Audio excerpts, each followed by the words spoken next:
Hi guys, my name is David and I'm on Rock Conversation again today as your host. With me I've got my co-host Ansom. Hi Ansom. Hello, David. How are you? Very well, how have you been? I've been good. Tell us about your trip now. Well, it's a bit of a little stopover in France Okay. for a day and I then see. went to Ibiza. I partied in the biggest club in the world with over 10,000 capacity. My It was say you're my going to say God. my God. My God. No, I no, mean, I it think was what he was going to say is plenty souls. yeah, Six souls. I understand from that angle. Yeah. All right, so straight to the business of the day. With us today, we've got our guest in the house. Our name is Tofumi. Tofumi, how are you? Hi, David. How are you? Thank you for joining us on the show today. And when I asked how are you, I genuinely mean how are you because what we're talking about today has to do with your experience and your journey so far. And the reason why we're here today is basically because we want you to share your story with people, and it might just be one connecting factor that someone might really be useful to someone. And again, is we also believe that sharing your stories means you're healing or you've probably healed, and it could be as an inspiration to someone. So tell us about your depression story. How did it all start? No, you have the floor, so take it. So some people are familiar with my story, but they're probably not familiar with the how it started. So I'm going to take it from the healing to the root because Okay. that's how I'm able to tell my story properly. It's your story, own it.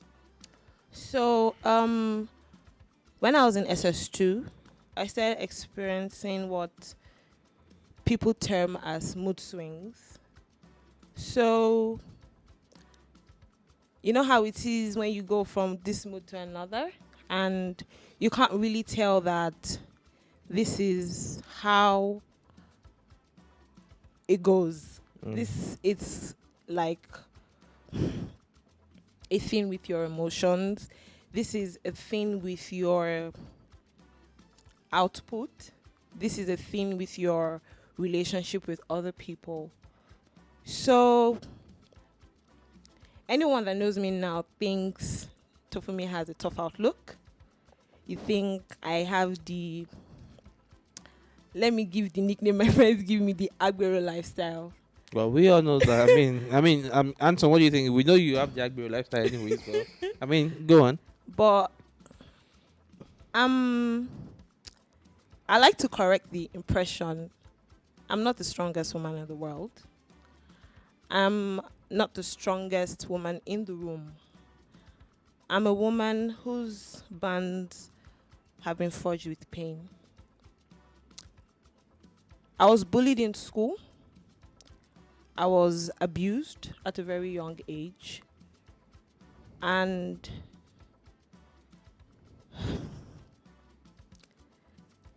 I've never been able to tell my story. I've never been able to actually admit to myself that I went through those things, and they became a stepping stone to different emotional circles I went through growing up. You know, those things that mothers do, that when they hear that their children have been abused and they play the blame game on their children instead of fighting for them. I was in that circle. Do you want to go into specifics? So when I was in SS2, I was by 6 guys. And yes. And when my folks heard, it was my fault. Then my full name was Olalade Temitope Oyewale. Nobody knows my name is Temitope. But because I didn't want that identity, I asked my parents to give me another name. So it was at that point you switched To Jesutofummi Okay. Olalade Oyewale. I carried that identity from SS2 to SS3. And it was something that stayed within us as a family. Did you ever believe that it was your fault? Did you get to that point where because of what your parents said, you actually felt like I did something wrong? Yes, I did, because growing up, I was one of the best athletes in my secondary school. I did what boys do. Mm. So you never found me around girls in school. So it became a part of me that it was the things I chose to do that put me in the space I found myself. And I never really thought that I was a victim of circumstances. I always played the blame game on myself. Mm. So it was a situation where I thought that it was okay for it to happen because I was in that space. Maybe if I played around more girls, I would not have been in that situation. So SS1, SS2, SS3, that was it. I was bullied in school. I was beaten up several times. By colleagues, I mean, like Yeah, my classmates. schoolmates, yeah. And I'm sure some of them are going to watch this podcast. Mm. Yes. It took years to acknowledge that I grew up being toxic. So I didn't understand that I grew up in pain. I didn't understand that I grew up not learning to fight for myself. Now, I was born into a family of 2 girls. I'm the first child. I was the first child. And then my dad is a tough guy. So on some days, I think that I got my being tough from my dad. But I realized that there's a good side and there's a bad side to being tough. I don't think I picked the good side of being tough. Because I realized that I could be a sweet person, but half of the time I was bitter. And as weird as it seems, I didn't know I was bitter until last year. And if you meet me, the first thing you think is, that's the life of the party. That is probably the person that has the most golden heart in the world. But deep down, I knew there was a damaged person that had locked away. Mm. And then 2009 came. I lost my mom. So that was after secondary school, is it? After secondary school. That was the end of my first year in university. In fact, I just finished year 1. In fact, I was still in school because we vacated from school June 19th. My mom passed June 15th. Mm. So I was still in school when my mom passed. Sorry, if I may just to understand, yeah, just to understand a bit. So the abuse and the rape situation happened while you were in high school. Yes. Okay, do you mind to ask questions about that? I'm here. Okay, I just want to understand, like, what role did your family play in that part? Like, I mean, there should be a natural response, yeah. If you agree with me, answer me, yeah. Yeah, there should be a natural response from family. So, what role did they play? Did they advocate for you? Did they try to speak up for? I understand the fact that you said you were blamed for some of those things, yeah. But even at that, in my tribe, they'll tell you that there's you could have done things that are bad, yeah, but you're still a child, so we still have to protect you as a parent first, yeah. Yeah. So my dad is a pastor. Oh, okay. So you know how the story goes. We don't know. We don't know. We don't know, so you need to tell I us. don't want to But assume. I want the name of the church censored, actually. Yes, my dad is a pastor. So there's always a spiritual aspect to it. And what was the narrative? There was not the logical aspect to it. So what was the spiritual That was aspect? possessed. Mm. That was why 7 guys. Yeah. That was it. So they took you for deliverance. I slept in church.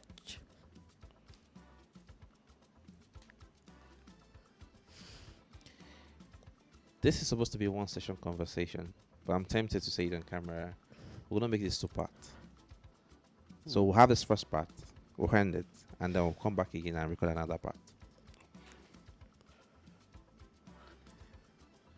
I didn't go to school for weeks. And why was that?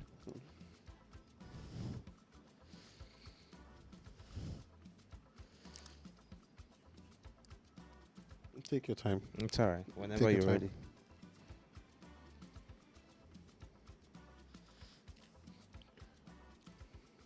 So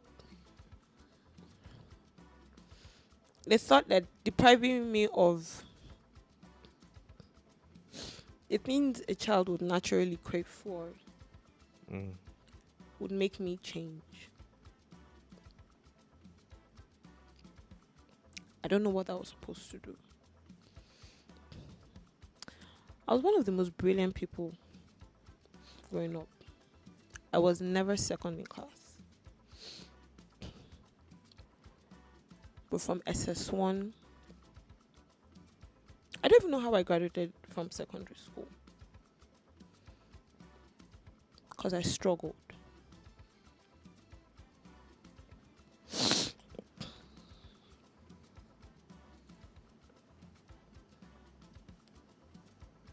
I'm wearing something long.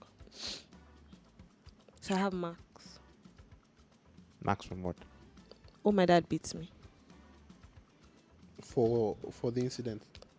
Yes. And then he made it about other things.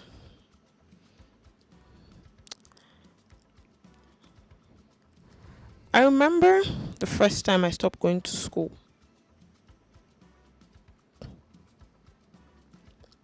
I'd woken up that morning. My sister and I dressed for school normally. It was a Monday. And carried school bag. My sister and I stood at the door of the house. We were gisting. My dad would go to work. My mom was a teacher then. But my mom didn't used to go leave the house as early as we did. Because my dad way to work was our own way to school. So he was the one that used to take us to school. I was standing at the door with Jesutofummi that day. That's my sister's name.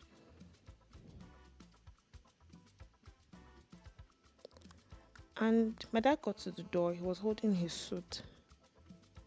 And then in church, whenever they want to do a deliverance, there was this prayer leaflet that had about 100 prayer points. Mm.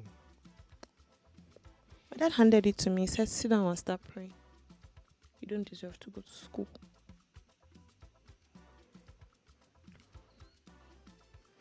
And my dad locked me in the house and left. There were days when they would go to wherever they wanted to go. They'll take my sister out. They'll lock me in the house. Just because of one incident? Then I started doing badly at school. What were you expecting? Mm. I was missing classes. In fact, it became a privilege if my teacher saw me in school. My biology teacher, Mrs. Bankole, I'll come to school, I'll be looking lean. That was the first time I cut my hair. Same way I was going to cut my hair. We got back from church on a Sunday. And my dad said, let's take a stroll. Myself, my sister, my dad. I'm gonna have to stop you there for a minute, and because I want us to eat specifics and also understand the context at which we're talking. and we'll spend the next few minutes talk about your current relationship with your dad. I mean, you might have a rough starts with him. Um, pardon me, but then how are things going between both of you? I won't say perfect, but Have you forgiven him? yes, I have. Have you had a conversation with him? Yes, I did. How did that go? Oh, it was terrible. From whose side? Your side or Your his? side or his? Of course, he said You, because you're the victim, yeah. well, he played victim. What was his narrative? So he took it from my mom's death and then took it to my sister's death. And secondary school replayed itself. All right, so I'm gonna have to stop here, and we're gonna have to end this part here. And when we come back on the show, you have to tell us what happened, your mom's death, your sister's death, and the influence of that on your personality. Thank you for watching for now. We'll be back on the part 2 of this. We'll see you guys soon. Oh, yeah.